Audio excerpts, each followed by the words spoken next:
Leadership does not start from zero.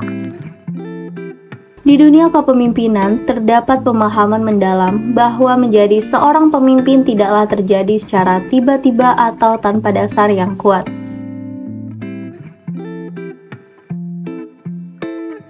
Sebaliknya, kepemimpinan merupakan hasil dari akumulasi pengalaman, pendidikan, pengamatan, pengembangan keterampilan, dan nilai-nilai pribadi yang membentuk seseorang menjadi pemimpin.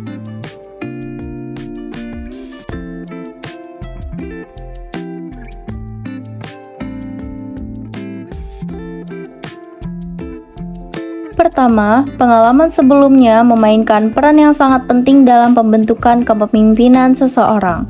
Pengalaman kerja yang luas tidak hanya memberikan keterampilan praktis tetapi juga memperluas cakrawala individu dalam memahami dinamika organisasi, dinamika tim, serta tantangan yang mungkin dihadapi dalam menjalankan peran kepemimpinan.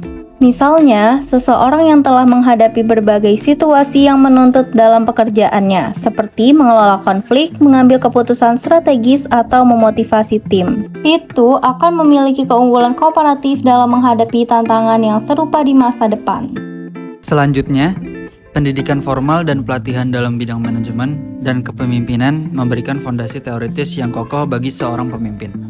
Melalui kursus-kursus, seminar, workshop, atau pelatihan langsung, individu dapat mempelajari prinsip-prinsip manajemen modern, teknik kepemimpinan yang efektif, dan strategi-strategi inovatif dalam mengelola orang dan sumber daya. Hal ini tidak hanya meningkatkan pemahaman mereka terhadap praktik-praktik terbaik dalam kepemimpinan, tetapi juga membantu mereka mengembangkan keterampilan seperti komunikasi interpersonal yang efektif, kemampuan dalam menginspirasi orang lain, serta keahlian dalam mengelola perubahan dan menghadapi ketidakpastian.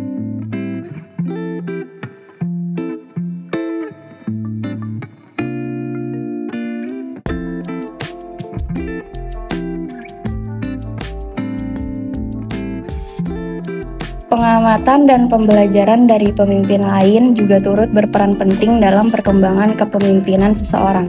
Dengan mengamati dan belajar dari gaya kepemimpinan orang lain yang dihormati, seorang calon pemimpin dapat menyerap berbagai strategi dan pendekatan yang berhasil. Ini tidak hanya mengenalkan mereka pada berbagai metode dan teknik kepemimpinan yang sudah teruji, tetapi juga memungkinkan mereka untuk memilih dan mengadaptasi elemen-elemen ini sesuai dengan kepribadian, nilai-nilai, dan konteks organisasi mereka sendiri.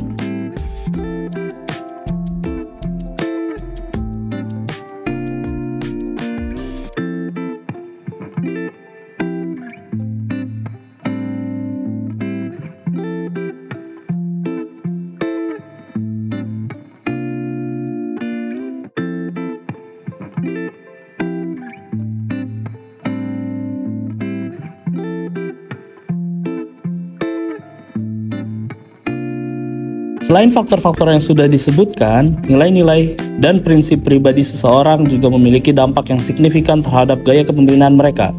Nilai-nilai ini seringkali terbentuk dari pengalaman hidup, budaya, dan pengaruh keluarga. Dan mereka memberikan landasan moral yang kuat yang memandu keputusan-keputusan dan tindakan-tindakan seseorang pemimpin. Misalnya, nilai-nilai seperti integritas, empati, keadilan, dan ketegasan. Ketegasan dapat mempengaruhi cara seseorang memimpin, berinteraksi dengan orang lain, mengelola konflik, dan membuat keputusan yang tepat. Dengan demikian, kepemimpinan bukanlah sesuatu yang dapat dimulai dari titik nol tanpa adanya dasar atau latar belakang yang solid. Sebaliknya, itu adalah hasil dari proses panjang yang melibatkan pengembangan diri secara terus-menerus. Peningkatan keterampilan, refleksi atas pengalaman-pengalaman yang telah dilalui, serta pengaruh dari lingkungan dan nilai-nilai personal. Dalam konteks yang lebih luas, pemimpin yang efektif tidak hanya memimpin dengan otoritas, tetapi juga dengan inspirasi, membangun visi yang jelas, dan memotivasi orang lain untuk mencapai tujuan bersama. Lebih jauh lagi, dalam memahami bahwa kepemimpinan tidak dimulai dari nol, kita harus juga mempertimbangkan pentingnya jejaring dan mentoring dalam perjalanan seorang pemimpin. Jejaring memberikan akses kepada berbagai sumber daya, informasi, dan peluang yang mungkin tidak tersedia bagi individu yang bekerja secara terisolasi. Melalui jejaring, seorang pemimpin dapat bertukar ide, mendapatkan umpan balik konstruktif, serta menemukan kolaborator yang dapat membantu dalam mencapai tujuan organisasi.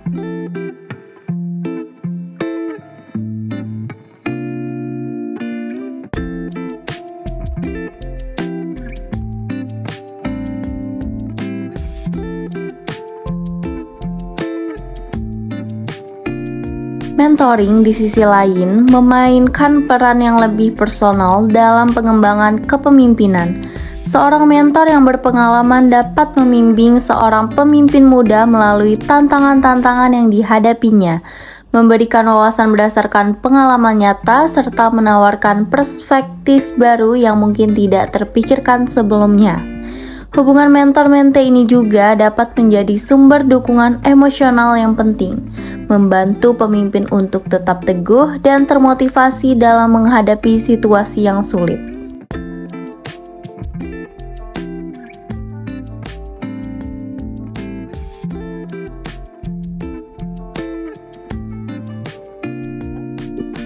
Pengembangan kepemimpinan juga melibatkan introspeksi diri dan kesadaran diri yang mendalam.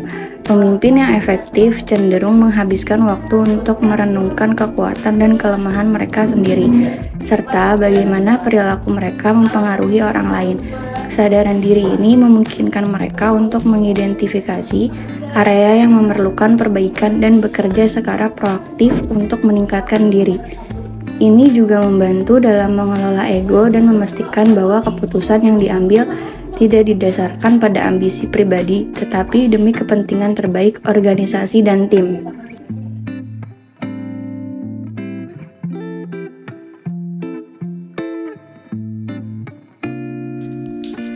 Dalam konteks globalisasi dan perubahan teknologi yang cepat, kepemimpinan juga memerlukan adaptabilitas dan fleksibilitas. Pemimpin masa kini harus siap untuk menghadapi perubahan lingkungan bisnis yang dinamis dan tidak pasti. Ini memerlukan kemampuan untuk berpikir strategis, berinovasi, dan beradaptasi dengan cepat terhadap perubahan. Pemimpin yang sukses mampu melihat peluang di tengah-tengah perubahan, mengambil resiko yang diperhitungkan, dan menginspirasi tim mereka untuk bergerak maju meskipun ada ketidakpastian. Kepemimpinan yang efektif juga sangat dipengaruhi oleh kemampuan untuk membangun dan memelihara budaya organisasi yang positif. Budaya organisasi yang kuat dan positif tidak hanya meningkatkan kepuasan dan keterlibatan karyawan, tetapi juga meningkatkan kerja keseluruhan organisasi. Pemimpin memainkan peran kunci dalam membentuk budaya ini, membentuk perilaku mereka sehari-hari melalui nilai-nilai yang mereka junjung tinggi dan kebijakan serta praktik yang mereka terapkan.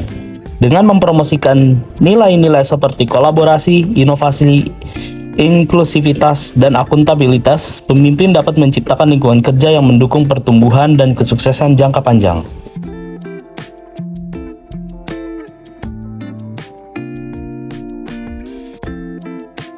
Terakhir, penting untuk diakui bahwa kepemimpinan adalah perjalanan yang berkelanjutan. Tidak ada titik akhir dalam proses menjadi pemimpin yang lebih baik. Pemimpin yang sukses terus belajar, berkembang, dan menyesuaikan diri dengan tantangan dan peluang baru. Mereka tetap terbuka terhadap umpan balik, selalu mencari cara untuk meningkatkan diri, dan berkomitmen untuk memberikan yang terbaik bagi tim dan organisasi mereka. Dengan semua elemen ini, jelas bahwa kepemimpinan bukanlah hasil dari kondisi atau peristiwa tunggal, tetapi hasil dari perjalanan panjang yang melibatkan pembelajaran, pengembangan, dan pengaruh dari berbagai faktor eksternal dan internal. Kepemimpinan yang efektif adalah produk dari kombinasi pengalaman, pendidikan, pengamatan, nilai-nilai, jejaring, dan banyak lagi. Semuanya bekerja bersama-sama untuk membentuk individu yang mampu memimpin dengan integrasi, visi, dan inspirasi. Selain jejaring dan mentoring, kepemimpinan yang efektif juga mencakup kemampuan untuk membangun hubungan yang kuat dengan semua anggota tim. Komunikasi yang jelas dan terbuka merupakan inti dari hubungan ini, memastikan bahwa setiap orang merasa didengar dan dihargai. Pemimpin harus tidak hanya mendengarkan, tetapi juga mengerti kebutuhan, harapan, dan aspirasi individu dalam tim mereka. Dengan membangun hubungan yang kuat dan positif, pemimpin dapat menginspirasi loyalitas, meningkatkan motivasi, dan menciptakan lingkungan kerja yang inklusif di mana setiap orang merasa termotivasi untuk memberikan kontribusi terbaik mereka.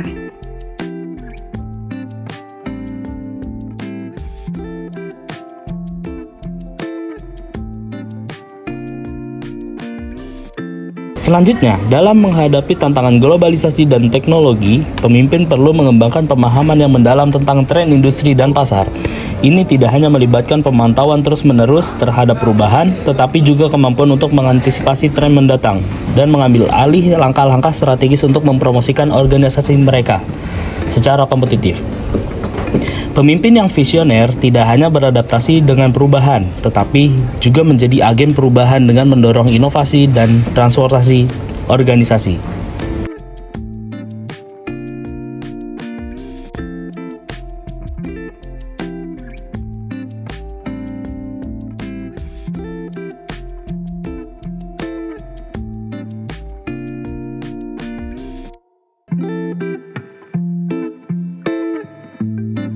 Selain itu, kepemimpinan yang efektif membutuhkan kesediaan untuk mengambil resiko yang diperhitungkan. Pemimpin harus berani mengambil keputusan sulit, terkadang dengan informasi yang tidak lengkap atau dalam situasi yang tidak pasti.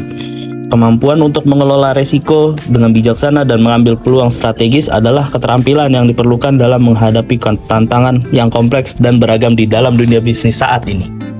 Selain fokus pada hasil, kepemimpinan yang berkelanjutan juga menekankan pentingnya integritas dan etika. Pemimpin harus bertindak dengan jujur dan konsisten dengan nilai-nilai organisasi serta menghormati kepentingan semua pemangku kepentingan. Integritas ini tidak hanya membangun kepercayaan dan reputasi yang kuat bagi pemimpin itu sendiri, tetapi juga menciptakan fondasi yang stabil untuk pertumbuhan jangka panjang organisasi.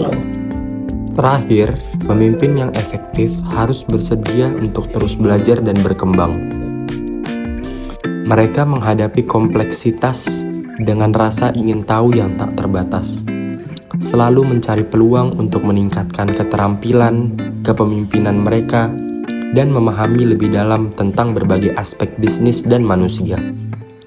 Sikap ini tidak hanya membantu pemimpin untuk tetap relevan dan efektif dalam perannya, tetapi juga memastikan bahwa mereka dapat terus menginspirasi, mengarahkan, dan menggerakkan organisasi menuju keberhasilan jangka panjang. Dengan demikian, kepemimpinan yang efektif bukanlah tujuan akhir yang dapat dicapai dengan sendirinya, tetapi perjalanan yang berkelanjutan dari pembelajaran, adaptasi, dan pertumbuhan pribadi dan organisasional. Melalui kombinasi keterampilan interpersonal, kecerdasan emosional, visi strategis, dan dedikasi terhadap nilai-nilai yang kuat, seseorang pemimpin dapat memimpin dengan integritas, memotivasi dengan visi, dan menciptakan dampak positif yang berkelanjutan bagi semua yang mereka pimpin. Seperti apa yang dikatakan oleh Bapak Jokowi, bahwa kepemimpinan bukan seperti meteran pom bensin yang dimulai dari nol. Pemimpinan itu ibarat tongkat estafet. Sekali lagi, kepemimpinan itu ibarat tongkat estafet, bukan meteran pom bensin. Kalau meteran pom bensin itu, Pak, dimulai dari nol ya, sama ditunjukkan ini. Apakah kita mau seperti itu? Enggak kan? Masa kayak meteran pom bensin? Mestinya kalau sudah dari TK, SD, SMP, ini ya kepemimpinan berikut masuk ke SMA, universitas, nanti kepemimpinan berikut masuk ke S2, S3, mestinya seperti itu.